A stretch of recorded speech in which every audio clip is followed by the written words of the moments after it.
किसी के बाप का हिंदुस्तान थोड़ी है। बिल्कुल मैं कहना चाहता हूं, जिन्होंने इस देश के लिए खून बहाया उनके बाप का हिंदुस्तान है, उस गरीब मुस्लिम कारीगर के बाप का हिंदुस्तान है। पर जो ये कहते हैं कि आगरे का लाल किला किसके बाप ने बनवाया, आगरे का किला किसके बाप ने बनवाया, दिल्ली का किला किसके बाप ने बनवाया, हैदराबाद का चार मीनार किसके बाप ने बनवाया, उसके बाप का यह हिंदुस्तान नहीं है। अगर इस रास्ते में आप कांटे बिछाना चाहते हैं तो उनके लिए एक लाइन कहना चाहता हूं, सभापति महोदय, तेरी तमन्ना है पर हम खार न बोने देंगे। खार कांटों को कहते हैं। तेरी तमन्ना है पर हम खार न बोने देंगे, तुझे हम राह की दीवार न होने देंगे। तू सबको रौंद कर आगे जो निकलना चाहे, हम तेरी इतनी भी रफ्तार न होने देंगे। ताजमहल पर भी दावा कर दिया गया। अब तो मैं पूछना चाहता हूं, सुप्रीम कोर्ट ने अपने जजमेंट में कहा कि भाई शाहजहां के जमाने का लिखा फरमान लेके आइए, तब हम मानेंगे कि इस पे कोई दावा है या नहीं।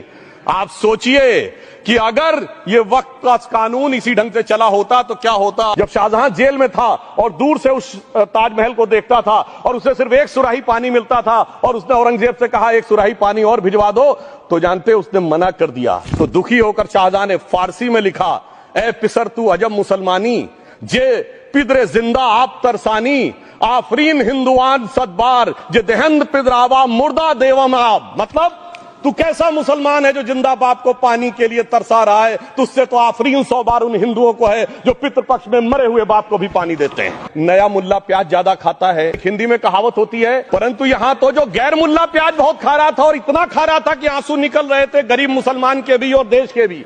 इसलिए मैं कहना चाहता हूं, इबादतों की तरह मैं ये काम करता हूं, अपने फर्ज को झुककर सलाम करता हूं, फिर भी आप खिलाफत कर रहे हैं तो तेरी मुखालफत से निखरती है शख्सियत मेरी। मैं सियासी दुश्मनों का भी बहुत एहतराम करता हूं। हाँ, एक प्रश्न बहुत उठाया जाता है कि केवल मुस्लिम ही वक्फ को क्यों दान दे सकता, ऐसा वक्फ बोर्ड में क्यों संशोधन किया गया। कि ये हमने ईमानदारी से मुस्लिम समाज के कल्याण के लिए बात की है, क्योंकि एक तरफ खड़ा हुआ है ईमानदार मुसलमान जो शराफत के साथ ईमान को गले से लगाए हुए है, और दूसरी तरफ कुछ चंद सरमाएदार हैं जो उस अमानत में खयानत करके शरारत के साथ उसके झंडा बरदार बनना चाहते हैं।